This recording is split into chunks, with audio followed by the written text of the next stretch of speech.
오늘 우리가 읽은 시편 62편은 다윗이 지은 시입니다. 우리가 찬양으로도 많이 부르고 많이 알고 있는 본문 중에 하나죠. 나의 영혼이 잠잠히 하나님만 바라며. 이 시편을 그냥 아무런 생각 없이 읽다 보면 지금 다윗의 상황은 하나님 앞에 잠잠히 나아가 하나님만을 바라볼 수 있는 그러한 상황이라고 쉽게 생각하고 넘어갈 수가 있습니다. 그러나 오늘 본문을 보면 다윗은 지금 하나님만을 제대로 바라볼 수 없는 상황 속에 있다는 것을 알 수 있습니다. 3절을 보면 이렇게 기록되어 있습니다. 넘어지는 남과 흔들리는 울타리 같이 사람을 죽이려고 너희가 일제히 공격하기를 언제까지 하려느냐. 다윗을 죽이려 하고 다윗을 어렵게 하려 하는 그 상황 속에서 다윗은 나의 영혼이 잠잠히 하나님만 바라며 라는 그런 고백을 하면서 그의 신앙 고백을 통해 하나님께 시를 써 내려가고 있는 것이죠. 오늘날 우리의 삶은 하나님을 바라보기 힘든 삶 속에서 살아가고 있습니다. 뉴스를 보고 TV를 보고 어떤 인터넷 기사를 봐도요, 좋은 이야기들보다는 많은 사고와 사건들 그리고 여러 가지 어려운 일들만이 판치고 있는 세상 속에 살아가고 있죠. 또 우리는 우리 손에서 놓지 못하는 것이 있는데요. 그것이 무엇입니까? 스마트폰입니다. 스마트폰을 통하여서 여러 가지 기사도 보고 쇼핑도 하고 TV도 보고 많은 것들을 스마트폰을 향하여 우리의 시선이 향하고 있는 것을 우리 스스로 말할 수밖에 없을 것입니다. 그리고 우리가 불안해할 때, 핸드폰이 없을 때, 스마트폰이 없을 때 우리는 두려워하고 있는 나의 모습을 봅니다. 여러분, 그리스도인이라면 무엇이 없을 때 불안해야 할까요?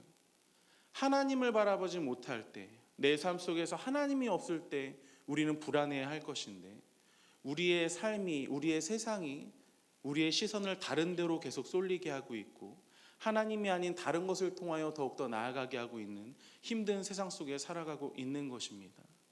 다윗은 그러한 삶 속에서, 어려움 속에서 온전히 하나님만 바라봐야 한다라는 시를 통하여 오늘 우리에게 말하고자 하는 것이 있는 것입니다. 첫 번째로 이 세상을 살아가면서 우리를 어렵게 하는 것이 있는데 그것이 무엇이냐면 바로 사람이라는 것입니다. 우리 3절 말씀을 같이 한번 다시 읽겠습니다. 시작. 넘어지는 담과 흔들리는 울타리 같이 사람을 죽이려고 너희가 일제히 공격하기를 언제까지 하려느냐. 4절입니다. 그들이 그를 그의 높은 자리에서 떨어뜨리기만 꾀하고 거짓을 즐겨 입으로는 축복이요 속으로는 저주로다. 아멘. 지금 다윗이 말하고 있는 것이요, 사람들을 통하여 어려움을 당하게 된다, 사람들 때문에 하나님을 바라볼 수 없게 된다를 얘기하고 있는데 넘어지는 담과 흔들리는 울타리 같이 자기를 공격한다고 합니다. 여러분, 담과 울타리의 역할은 무엇입니까? 그것을, 그 안에 있는 사람을 지켜주는 것이 그 담과 울타리가 하는 일입니다. 근데 지금 다윗이 말하고 있는 것은 담과 울타리가 자기를 죽이려고 한다라는 것, 자기를 지켜주고 자기와 함께하고 자기의 도움이 되던 사람들이 오히려 자기를 죽이려 하고 있다는 것입니다. 또 나아가서는 그들이 그를 그의 높은 자리에서 떨어뜨리기만 꾀하고 거짓을 즐겨하니 입으로는 축복이요 속으로는 저주로다. 다윗 주변에서 자기를 축복해주고 자기를 칭찬해주고 자기와 함께하고 있던 자들이 사실은 어떤 사람들이라는 거예요. 입으로는 축복하는 것 같았으나 속으로는 저주하는 자들이었다라는 거예요. 여러분, 이런 다윗의 삶 속에서 다윗이 하나님을 바라볼 수 있었을까요? 우리의 인생 속에서도 이러한 일들이 너무나 많음을 알고 있습니다. 내가 가장 믿고 있던 자들이 나를 가장 어렵게 하고, 나를 보호해 줄 것 같던 사람들, 나를 축복해 주고 나를 칭찬해 주고 나와 함께하고 있던 자들이 알고 보니 나를 저주하고 있었고 나를 공격하고 있었다는 걸 알게 되면 우리는 어떠한 느낌을 받게 됩니까? 우리는 참을 수 없게 되고 우리의 마음은 너무나 힘들게 되고 그들을 대적하고 싶어하고 그들과 싸우고 싶은 마음들이 우리에게 들끓을 것입니다.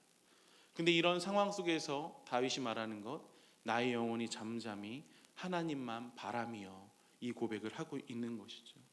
또 이어서 다윗이 얘기하고 있는 것은 무엇이냐면요, 이러한 어려움 속에서 다른 것들을 의지하면 안 된다라는 것을 얘기하고 있습니다. 오늘 읽진 않았지만 우리 10절 말씀 또한 한번 같이 읽겠습니다. 10절입니다. 포악을 의지하지 말며 탈취한 것으로 허망하여지지 말며 재물이 늘어도 거기에 마음을 두지 말지어다. 아멘. 포악을 의지하지 말라고 합니다. 포악이라는 것은요, 힘을 의지하지 말라는 겁니다.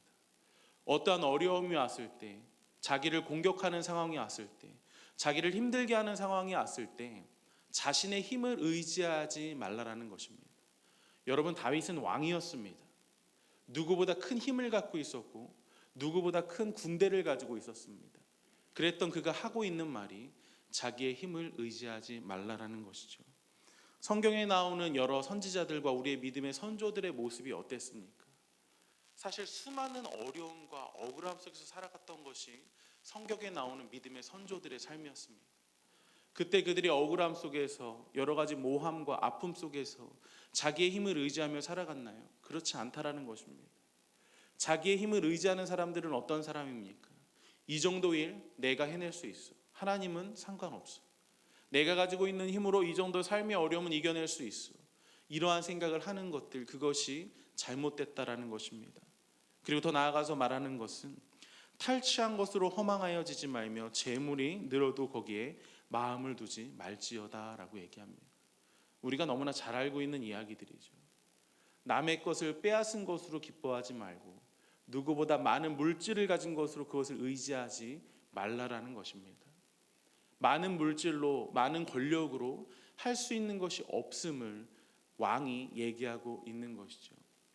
예수님께서 마태복음 6장에서 사람이 두 가지를 주인으로 섬길 수 없다라고 했죠. 재물과 하나님을 동시에 섬길 수 없다라고 했습니다. 우리는 우리의 재물을 다스릴 수 있을 거라고 생각하지만 우리의 죄인된 죄성으로 인하여서 우리는 우리의 재물을 다스릴 수 없는 사람들이라는 것을 다윗은 다시 한번 얘기하고 있는 것입니다. 다윗은 권력도 있었고 물질도 있었고 누구보다 많은 것을 가지고 있는 사람이었지만 그가 이 많은 것들을 의지하면 안 된다라는 것을 분명히 얘기하고 있는 것입니다. 그리고 그가 얘기하는 것은 무엇입니까? 우리 8절입니다. 8절 말씀 같이 읽겠습니다. 시작. 백성들아 시시로 그를 의지하고 아멘. 백성들아 시시로 그를 의지하고 그의 앞에 마음을 토하라. 시시로 하나님을 의지하라. 권력을 의지하지 말고 힘을 바라보지 말고 재물을 바라보지 말고 시시로 하나님을 의지하라. 매 시간 하나님을 의지해라. 늘 하나님만 바라봐라 라고 얘기합니다. 너희가 어려울 때만 하나님을 바라보는 것이 아니라 문제가 있을 때만 하나님을 바라보는 것이 아니라 모든 상황 속에서 하나님을 바라보고 또 얘기하는 것이 그의 앞에 마음을 토하라 라고 얘기하고 있습니다. 우리는 어려움이 생기고 인생에 아픔이 생기고 해결할 수 없는 일이 생길 때 하나님 앞에 나오기보다 사실 누구를 찾아갑니까? 내 인생의 스승이나 내 인생의 어떤 멘토나 내 인생에서 나를 도울 수 있는 사람들에게 가서 나의 어려움들을 얘기합니다. 나의 모든 것들을 토해냅니다. 근데 오늘 말씀에서는요, 그런 어려움이 있을 때 하나님 앞에 나아가 모든 것을 토해내라, 토로하라 라고 얘기하고 있는 것입니다. 하나님은 우리의 피난처시기 때문입니다. 우리는 우리의 물질로 우리의 피난처 삼을 수 없습니다. 우리는 세상의 권력으로 우리의 피난처를 삼을 수가 없습니다. 우리는 인간의 힘으로 우리의 피난처 삼을 수 없고 해결할 수 있는 일이 아무것도 없는 것입니다. 권력도 가졌고 힘도 있고 물질도 있고 모든 것을 가졌던 그 왕이 지금 그것을 고백하고 있는 것입니다. 그가 얘기하고 있는 것은 피난처 되시고 반석 되시고 요새 되시는 온전히 하나님 앞에만 나아가 엎드려야 한다라는 것을 분명히 말하고 있는 것입니다. 왜냐하면 구원자는 하나님밖에 없기 때문입니다.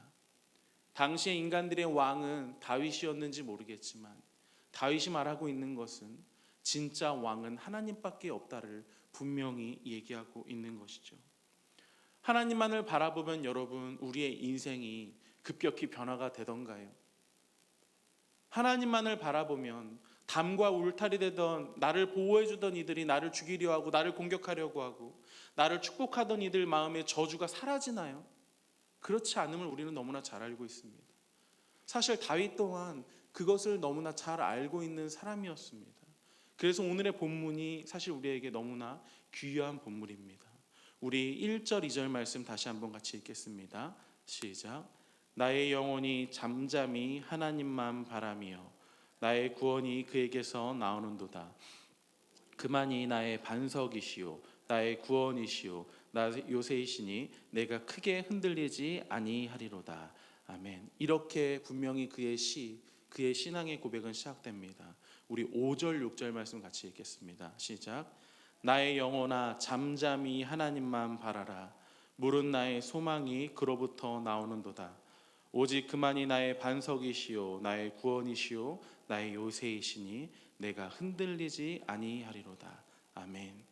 여러분 지금 읽었던 본문의 차이점을 느끼십니까? 다윗은 하나님만이 구원자이심을 알았습니다. 하나님만이 요새이심을 알았고 반석이심을 알았고 그의 피난처이심을 알았습니다. 자기를 구원해 줄 자가 하나님뿐이라는 것을 알고 있었죠. 그래서 기도를 시작하고 시를 써내려고 합니다. 근데 그의 상황, 자기를 죽이려 하고 상황들, 어려운 상황 속에서 자기 또한 하나님만을 바라보기가 너무 힘들었던 것입니다. 하나님이 구원자 되심을 알지만, 하나님이 나의 요새 되심을 알지만, 나의 반석 되심을 알지만 나의 삶이 계속 하나님을 바라보기 너무나 어려운 상황 속에 있었던 거예요. 그래서 5절에 이렇게 얘기합니다. 나의 영혼아 잠잠히 하나님만 바라라. 다윗이 스스로 자기의 영혼에게 명령하는 거예요. 나의 영혼아 잠잠히 하나님만 바라라. 세상을 향하고 있는 나의 영혼아, 권력을 향하여 이기고 싶어하고 있는 나의 영혼아, 돈을 통하여 모든 걸 해결하고 싶어 있는 나의 영혼아, 사람을 찾아가 나의 어려움을 얘기하고 싶은 나의 영혼아, 잠잠히 하나님만 바라라. 지금 스스로 자기 영혼에게 하나님만 바라봐야 하는 것을 명령하고 있는 것입니다. 여러분 우리의 삶 또한 다르지 않습니다. 오늘 하루의 인생 속에서도 내가 믿던 사람들이 나를 공격할 수도 있고, 나와 가장 같이 하던 이들이 나를 힘들게 할 수도 있고, 내가 가장 믿고 의지하던 돈이 하루아침에 없어질 수도 있습니다. 그러한 상황 속에서 우리가 해야 되는 것은 무엇입니까? 세상을 바라보는 것이 아니라 온전히 내 영혼이 하나님만을 바라봐야 한다는 것입니다. 우리가 살아가는 세상은 내 영혼이 하나님만을 바라봐야 되는 것을 알면서도, 구원자 되시는 하나님만을 의지해야 되는 것을 알면서도 안 되는 것이 우리의 마음이고 우리의 영혼이라는 것입니다. 하나님께서 인정했던 그 다윗 왕조차도 하나님만을 바라보는 것이 너무나 힘든 세상 속에 살았다라는 것을 얘기해주고 있는 것입니다. 우리가 오늘 이 하루를 살아가면서 해야 되는 것은 무엇입니까? 이 새벽에 우리가 기도해야 하는 것은 무엇입니까? 나의 영혼아 잠잠히 하나님만 바라라. 나의 영혼아 잠잠히 하나님만 바라라. 이렇게 우리는 오늘 이 하루, 이 새벽을 나의 영혼이 하나님만을 바라보는 것을 명령하며 나의 영혼이 하나님만을 바라봐야 된다는 것을 고백하며 나아가는 삶이 되어야 할 것입니다. 하나님은 지금도 우리와 함께 하십니다. 하나님은 시시로 때때로 하나님 앞에 나오는 자를 기다리고 계십니다. 우리에게 허락하신 귀한 이 하루의 삶이 하나님만을 바라보고 하나님만을 의지하고 하나님께 나아가 모든 것을 토로해내며 모든 것을 토해내며 피난처이신 하나님께 나아갈 수 있는 저와 여러분 되기를 예수님의 이름으로 축복합니다. 기도하겠습니다.